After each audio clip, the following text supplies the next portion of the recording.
aire.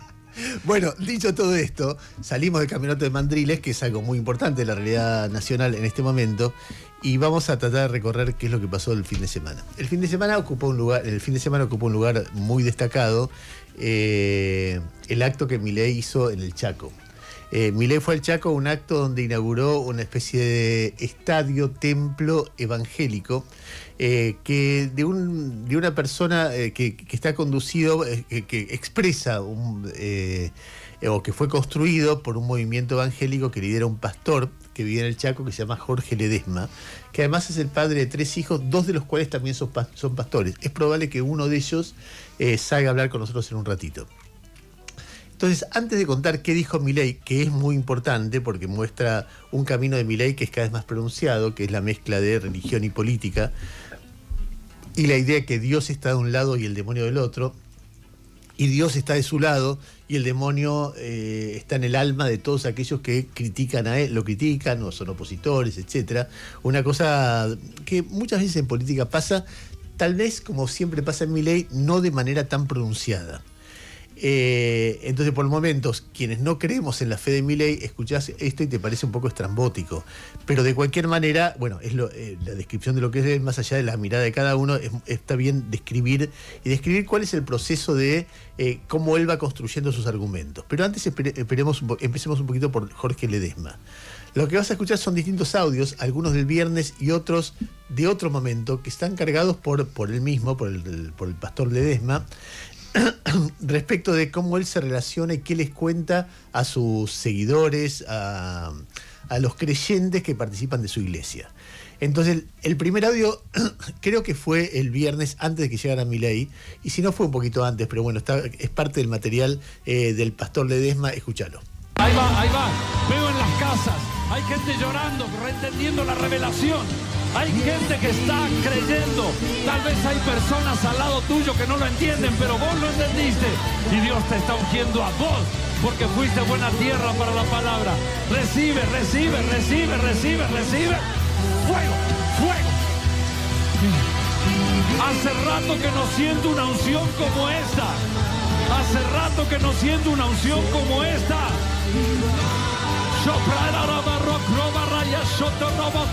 Fuego. Está cayendo.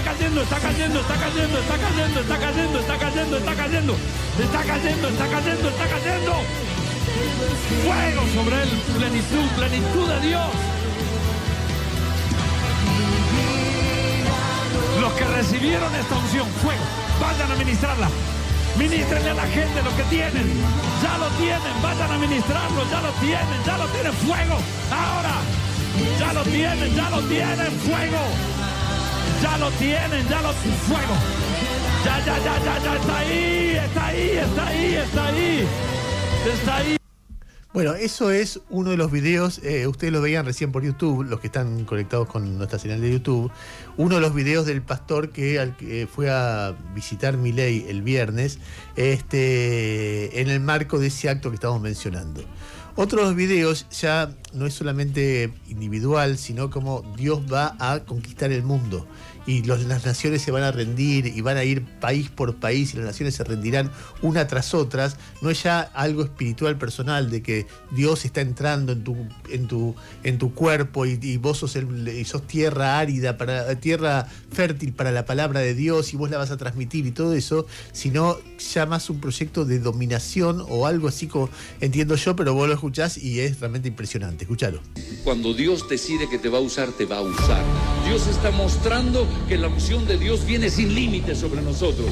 Y le dice a Ciro, al cual tomé de la mano derecha para que las naciones se sometan a tu paso. Hemos aprendido recién todo lo que pasa cuando la presencia nos abraza, nos envuelve, cuando Dios nos da la responsabilidad de cuidarlo. Pero ahora nos baja del monte y nos dice, vamos, yo te elegí para que vayas a servirme. Vas a ser un hombre de guerra, una mujer de guerra donde estás.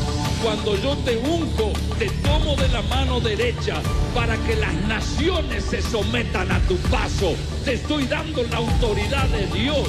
Y para que los reyes huyan en desbandada, salen corriendo los que están delante. Para que las ciudades te abran sus puertas. Ahora que eres mi siervo, las naciones y los reyes huirán de delante de ti, y yo caminaré contigo, y ellos van a abrirte las puertas, y las ciudades se van a abrir, y vas a entrar y vas a tomar posesión de ciudades enteras, porque Dios decidió que esa unción viene sobre ti. Es bastante impresionante escucharlo, la idea de que vamos a tomar ciudades enteras y los reyes van a salir corriendo y vos vas a ser una persona de guerra, una guerrera con Dios en el alma y un guerrero. Es bastante fuerte. En otro momento, Jorge Ledesma le cuenta a su audiencia, a sus feligreses, a sus seguidores, a los creyentes que lo siguen, que son miles, cómo Dios convierte pesos en dólares. Escuchá. Estábamos por comenzar la construcción del templo grande.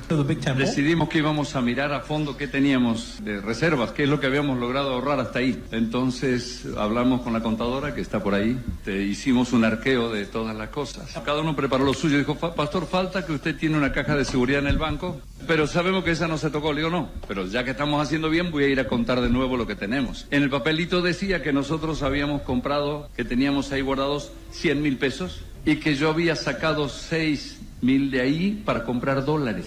Saqué la caja y miro adentro. Y digo, no, esta no es mía. Y me dice la empleada del banco, sí, es la suya. Reviso de nuevo y conté y había 96,000 dólares. Ese día nos cayó la fe para entender que el que iba a edificar ese templo grande era él y no nosotros. Bueno, tenían 96,000 pesos y se transformaron en 96,000 dólares.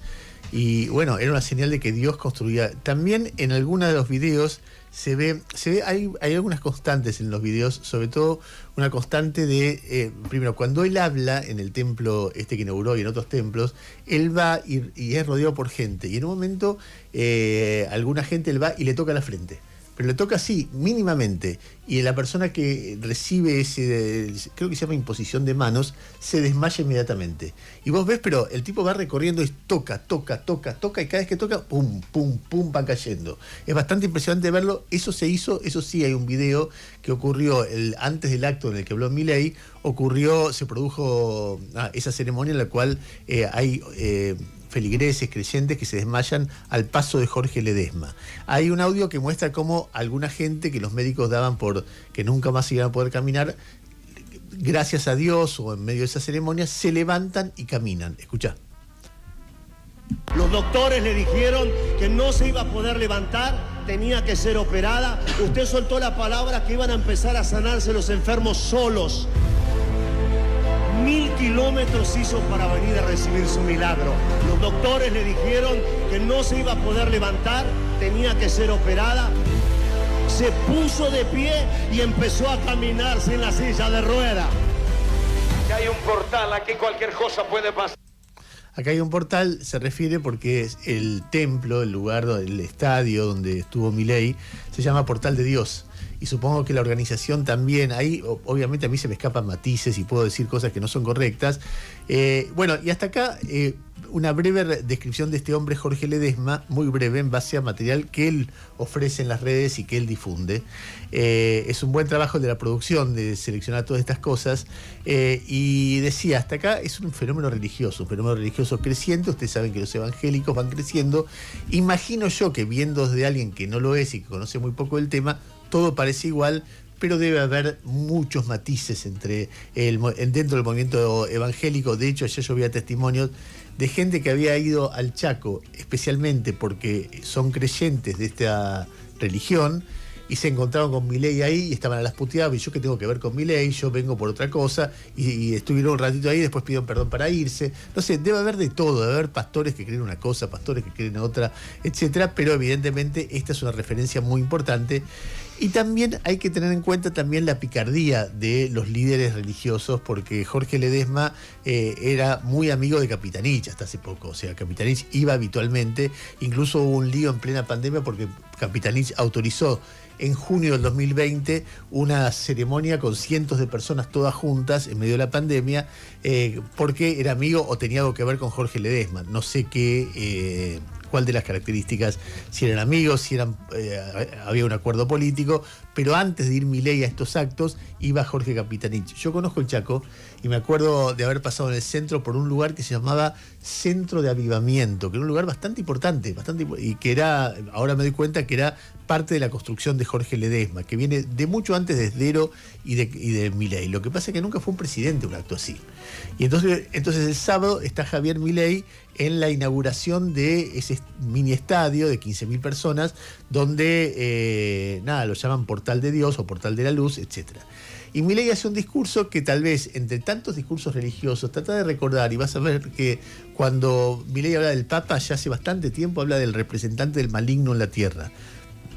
La cantidad de veces que Milei habla de Moisés, la cantidad de veces que habla del Antiguo Testamento, la cantidad de veces que habla de Dios, la cantidad de veces que habla de el Nuevo Testamento. Bueno, la fuerza del cielo. La fuerza del cielo son los macabeos. Bueno, todo eso tiene que ver con algo en lo cual Milei es muy insistente. Para él hay algo místico en lo que él está haciendo.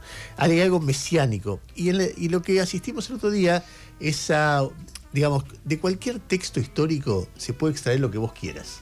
Es decir, vos agarrás las declaraciones de Perón y va a haber gente que agarra un cacho y te dice, ¿ves que era socialista? Y otro dice, ¿ves que era capitalista? Vos agarrás casi cualquiera de los textos importantes de la historia sirven para interpretar, y generalmente lo que define la interpretación de los textos es lo que uno piensa de la actualidad. Entonces Milei te agarra la Biblia, te la estruja, te la exprime, y te agarra 2 o 3 episodios que él interpreta como que avalan lo que él está haciendo ahora en la Argentina, y nada, y llega a esa conclusión. Ni los episodios están bien contados, ni las interpretaciones son las únicas, pero a él le sirve para decir, fíjate, la Biblia decía esto, despierta la fe, la fe, la fe, la fe, y nada. Lo que yo vi ahí, vi 2 cosas. Primero eso, esa especie de malversación o de asociación entre la Biblia y un ajuste como el que está haciendo, o la lucha contra el Estado, que solamente está en la cabeza de Milei, pero que se repite muchas veces y podés llegar a esa conclusión. Qué sé yo, vos agarrás el Arca de Noé. ¿Cuál es que es un relato bíblico clásico? ¿Cuál sería la moraleja? No sé, rodeate de animales por si acaso, armate un barquito, comprá paraguas por si llueve. No sé, ¿qué tiene que ver eso con terminar con el Estado? Por ejemplo, o no sé, la historia de Caín y Abel, 2 hermanos que se odian. Es exactamente lo contrario de lo que hacen Karina y Javier, que se aman, con lo cual no está siguiendo los preceptos de la Biblia. No sé, cualquier cosa se puede armar en base a la Biblia, y eso es lo que hace Milei. Pero hay un segundo tema en el discurso de Milei del otro día que me parece más impresionante, que está hablando en una de las provincias más pobres del país. Y su principal discurso es, la Biblia lo que dice es que la justicia social es una porquería. La Biblia lo que dice es que el Estado no te tiene que ayudar. Eso ante la población más pobre del país. Es un presidente hablándole a los pobres y explicándoles que la justicia social es un engaño. Yo te aseguro que la inmensa mayoría de las personas que estaban en el templo y las personas humildes de este país, por malo que sea el Estado, cuando su hijo se enferma van a un hospital público. No tienen a otro lugar donde ir porque no tienen cómo pagar una prepaga. Eso es el Estado. O depende del Estado que a sus pueblos lleguen una ruta o no llegue una ruta. O depende del Estado que llegue un colectivo o no llegue un colectivo. O depende del Estado que tengan educación o no tengan educación. Y él les está explicando, olvídense, todo lo que es el Estado es el demonio, es Satanás, es Belcebú. El Estado es lo peor que hay. No va a haber Estado para ustedes. Y bueno, uno de los milagros de Milei, y en ese sí parece un milagro religioso, es que con ese discurso que no ha ocultado nunca y que ahora le da un fervor, un matiz religioso, ha convencido y ha ganado las elecciones. Veremos cómo sigue todo este proceso, pero hasta ahora ha sido así. En cualquier caso, en el audio número 9, Milei le pide al pueblo argentino y a sus seguidores y a los que lo están escuchando que despierte la fe, despierta la fe, despierta la fe. Escuchá. Queda claro, es en el Evangelio de San Lucas, capítulo 4, versículo 5, cuando el Señor Jesucristo está frente a las 3 tentaciones que le propone el maligno, y en la peor de todas, el maligno le propone que se arrodille frente a él, porque le muestra todos los reinos del mundo, y le dice que si se arrodilla frente a él, le dará el poder sobre todos los estados del mundo, porque ese poder le fue dado. Es decir, está la confesión propia del maligno, que el Estado es la representación del demonio. Por eso cada vez que avanza el Estado hay más pobreza, hay más calamidades, hay miseria. Por eso es que les digo, Despertemos a la fe, porque eso es lo que nos traerá no solo el cielo, sino la prosperidad aquí también en la tierra. Despertemos a la fe. Yo no entiendo nada de lo que dice. Es decir, vino el demonio y le dijo a Dios, a Jesús, arrodíllate y te daré todo el poder del mundo, y de ahí se desprende que el poder está vinculado a Satanás, y el Estado es Satanás, y la justicia social es una porquería. Despierta la fe, despierta la fe. Para mí es una asociación, como tanta que hace Milei, un tanto forzada, un tanto extravagante. Después habló de que la justicia social es el demonio. Escuchá. En el fondo, la justicia social no es ni más ni menos que envidia con retórica. Es decir, es la envidia, disfrazada de algo bien pensante, pero no deja de ser un pecado capital. Como diría en algún momento Thomas Sowell también, ¿desde cuándo la envidia dejó de ser un pecado capital para convertirse en una virtud? No nos van a doblegar. Nosotros conocemos las Sagradas Escrituras. O sea, no nos van a doblegar, nosotros los ricos nos van a entregar un mango. Eso es lo que está diciendo, cuando la justicia social es otra cosa. Puede ser la justicia social malentendida, una expresión de la envidia, puede ser una expresión de mala administración de recursos, pero la justicia social es el Garraham, es un hospital que atiende a chicos pobres que de otra manera no podrían ser atendidos. Ahí es muy interesante esto, porque hay una convicción muy fuerte de Milei en eso, que no tiene que ver con el equilibrio fiscal, es otra cosa, es todo lo que sea que el Estado le da a los pobres, se los quita a alguien, lo ha dicho muchas veces, mediante impuestos, que es algo forzado y por lo tanto no se los debe dar. Escúchenlo un poco más a Milei hablando en términos religiosos. El socialismo tiene que ver justamente con eso, con la envidia y con el resentimiento. El resentimiento es aquel envidioso que no tiene los medios para robarle al otro lo que tiene, y por eso es que se crea ese falso Dios que es el Estado, al cual los envidiosos y resentidos utilizan para adorar, para robarle a la gente de bien el fruto de su trabajo. Bueno, y finalmente hace una referencia a cómo la izquierda, y otra vez con el tema, y termina diciendo, por suerte ahora están cayendo presos. Escuchá. La izquierda impuso un discurso único acerca de la justicia, entendida exclusivamente en términos distributivos. Pero este no es el verdadero significado de justicia, porque es intrínsecamente injusto, porque para darle a los unos hay que quitarle a los otros, y porque, como en Argentina hemos aprendido por las malas, el que reparte se queda con la mejor parte. Pero por suerte están empezando a caer presos. Bueno, y ahí está un poco el acto del otro día, que es un acto, si uno lo ve visualmente, muy impactante. No sé de cuánta repercusión. El otro día, Nueve Barragán Grijera trajo un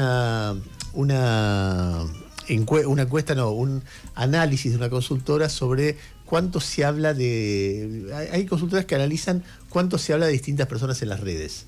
Y lo que reflejaba el estudio era que Milei tiene cada vez menos impacto. Comparado con hace un año, en los últimos meses, se hablaba de Milei un 60% de lo que se hablaba hace un año. Pero además reflejaba que la mayoría de las menciones que hay sobre Milei son negativas, y eso se va sosteniendo en el tiempo. Yo cuando veía ese estudio me daba la impresión de que toda la agresión de estos días tiene que ver con tratar de reinstalarse en el centro del debate, y con una impotencia de que no lo está logrando. Y no sé por qué eso sería importante, pero dicen que el hecho de que él esté en el centro del debate en las redes todo el tiempo lo pone en el centro también del debate político, y entonces eso ha tenido buenos efectos a lo largo de su historia política. Y entonces como que insiste con todo este tipo de situaciones, y una de las cosas curiosas que decía el informe es que había una cuenta que era una cuenta que incorporaba muchas menciones positivas a Milei todo el tiempo, y eso contribuye a equilibrar la cosa, aunque no del todo, pero contribuye a equilibrar. Que había una cuenta que hablaba bien de Milei como ninguna otra cuenta en Twitter, que es la cuenta de Milei. Él todo el tiempo habla bien de sí mismo, son cientos de mensajes diarios, y entonces eso de alguna manera, cuando vos dices, bueno, ¿cómo se habla de Milei? ¿Cuánto positivo, cuánto negativo? Bueno, lo que Milei habla de Milei bien influye en esos resultados generales. Bueno, es la encuesta que hace la gente de la consultora Ad Hoc. Exacto, la encuesta. ¿Vos la habías visto la encuesta? Sí. Era bastante interesante para entender por qué insisten tanto en... A ver, la contracara de todo esto que dice Milei, empezaron a aparecer en medios extranjeros muy prestigiosos, muy influyentes, nada comunistas, reflejos de qué está pasando con la salud en la Argentina en la época de Milei. Por ejemplo, salió una nota en The Telegraph, no sé si la viste, Jair, una nota bastante extensa, que decía: la motosierra de Milei ataca el sistema de salud que sangra hasta quedar moribundo. Eso era la tapa, sangra hasta quedar moribundo, estaba entre comillas en el título porque es el testimonio, es un textual de un entrevistado. Pero no solo eso, sino que la Deutsche Welle, o sea, la televisión alemana, en su edición en castellano, también se hace eco. ¿Sí? Todo el mundo está viendo el ajuste de Milei, lo que refleja que Milei es un fenómeno mundial, eso sin duda de eso. Entonces todo el mundo está diciendo, che, ¿cómo es esto? ¿Le va bien la inflación? ¿Está creciendo un poco la economía? ¿Hay dudas sobre la sustentabilidad? Y después se meten adentro del modelo. Y el adentro del modelo es la salud.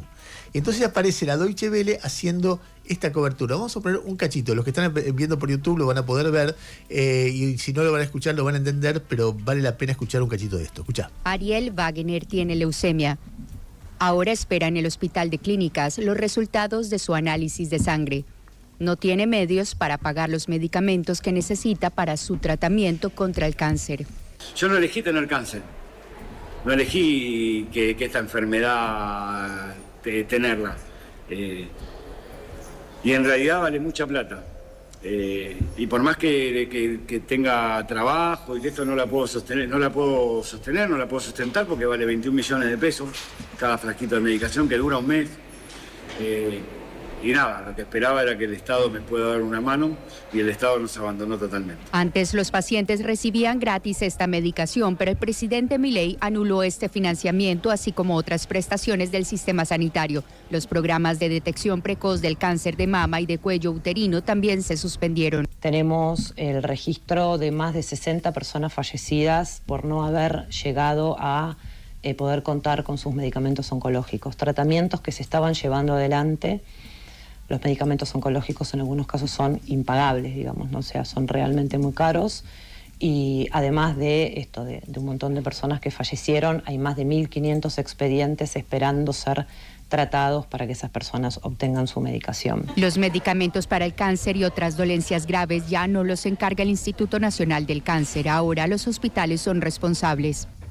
Pero el Instituto Nacional del Cáncer deja de comprar los medicamentos, directamente no los entrega más y eso tuvo que la provincia salir a solventar ese gasto y aumentar el VADEMEC. Muy bien, ahí está, ustedes ven el comienzo, es un informe bastante largo, el comienzo sobre cómo distintos medios del mundo ven esas partes del modelo Milei que uno dice, bueno, la parte macro tal vez funciona por un tiempo, tal vez funciona por mucho tiempo, eso se verá, pero fíjate el costo que va teniendo en términos filosóficos, cuando alguien dice la justicia social es una porquería, el Estado es el demonio, el Estado es Belcebú, el Estado es el diablo, está hablando de esto.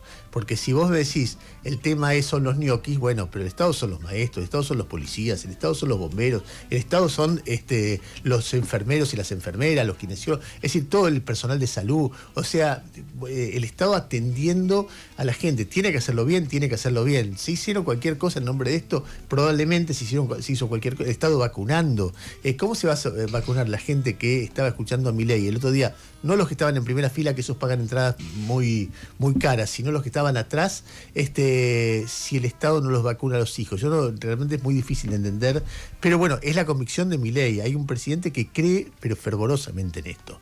Hacemos un paréntesis y hablamos un cachito de economía. A ver, se conjugan en este momento dos cosas que se superponen. Hay un montón de datos sobre los últimos meses que uno le puede buscar adentro, relativizar, hacerse preguntas, etcétera, pero básicamente si uno lo mira a grosso modo son datos positivos. Uno ve que en los últimos meses, estoy prescindiendo del último mes para ser preciso, el salario ha crecido. Cada franja salarial creció de distinta manera y de distinto ritmo, pero ha crecido. Tal vez no ha vuelto a ser lo que era en el 2023, pero ha crecido respecto del 2024. Uno ve que la producción se ha recuperado después del sacudón del 2024 y se ha recuperado de manera heterogénea, de repente en algunos lugares mejor, otros peor, pero se ha recuperado.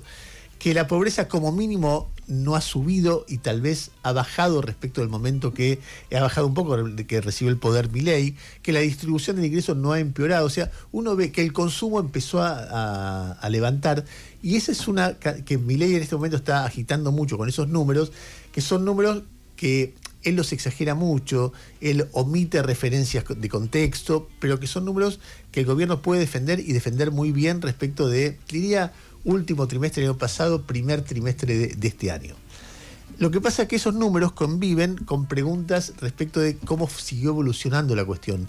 Los números, a ver, así como hoy se sabe lo de los últimos 6 meses, dentro de 3 o 4 meses tendremos números más robustos, pero empieza a haber indicios de que las cosas ya no andan tan bien, que el salario empezó a perder poder adquisitivo de nuevo, que la economía, se ven números de recaudación, se ven números de consumo que difunde CAME, que la economía empieza a ralentizarse de nuevo, o sea, achicarse un poquito, se ve dudas sobre el tema inflacionario, no que veas una catástrofe inflacionaria, pero que deje de bajar y que suba un poco porque el dólar se empieza a mover. No sé, hay un montón de preguntas y de datos que, si bien, de nuevo, lo que vos ves de hace algunos meses son datos bastante robustos de que la economía se recuperó respecto del peor momento del 2024, ahora empezás una serie de preguntas en base a datos concretos de que tal vez la economía esté empezando a caer de vuelta. Jairo, ¿qué estás viendo vos de estos días? Sí, yo cuando estabas haciendo la introducción estaba a punto de decirte estoy para oponerme a lo que estabas diciendo, pero después completaste con lo que yo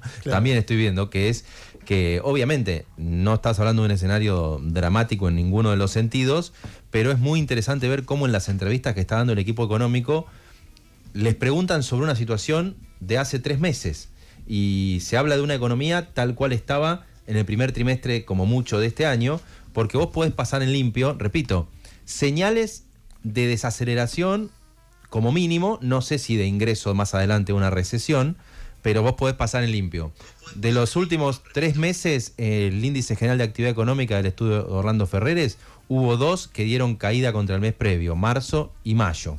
El dato de ayer de las ventas de CAME, ventas minoristas, da caída junio 6,7% contra mayo y 0,5% contra junio del año pasado. Vos sabés que los dos datos son tremendos, porque junio del año pasado era pleno de la caída, claro. O sea, estás peor aún que hace un año, que era el peor momento de Milei. Y CAME incluye un párrafo que dice los comercios con muchas dificultades sobre qué hacer para sostener la actividad.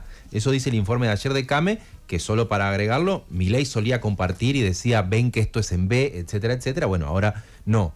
Agregás, lo reconocía el director del Banco Central del Gobierno, Federico Furiasi, diciendo el crédito creció muy fuerte y ahora se está frenando.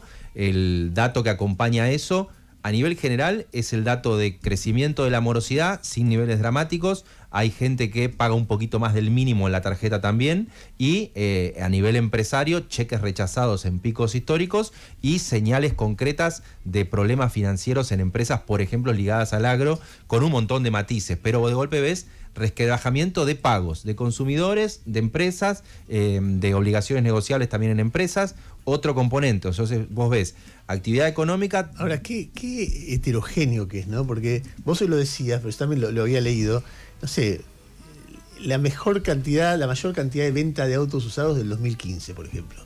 Primer semestre. Primer semestre. O, por ejemplo, ayer hablaba con gente de la industria del libro que me decía que se está vendiendo como el 2017.